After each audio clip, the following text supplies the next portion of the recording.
kad sam se kandidovao za predsjednika, znao sam da će ostali kandidati biti političari. Ali da svi do jednog budu ovoliko nezainteresovani za obične ljude, a posebno za naše generacije, ja to baš nisam očekivao.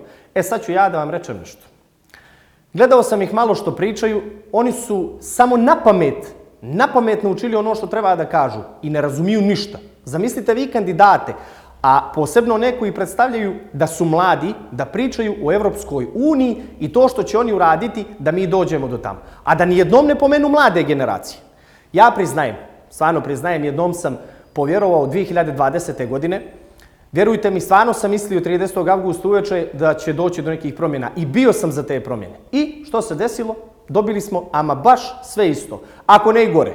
Ovo je prava zadruga, ljudi, nema zdravog uveta koji je zadovoljan ovime što se dešava u zadnje 3 godine. Tako sam vam ja sa političarima u ovoj državi. I onda dođu Jakov i njegov miljenik Aleksa da pričaju kako su oni nešto uradili. Što ste vi uradili, prijatelju? Ništa. Uništili ste sve ono što je ostalo da se uništi. Živite li još na 12 plata dok ne radite ništa i zamajavate narod? Pođite malo po ovim sajtovima za zapošljavanje, da vidite gdje vam ide omladina, čekaju proljeće, da idu u Hrvatsku, da rade 3 mjeseca po restoranima i hotelima i to školovana djeca. To je vaš rezultat. I od njih prije vas isto. I što ste vi tu onda promijenili? Vi pojma nemate kako mladi ljudi danas žive i u kakve su oni probleme. Jednu realnu priču o mladima, od njih sam čuo do sad, njih to ne zanima. I ne zanima ih to što ne znaju ništa o tome što se radi.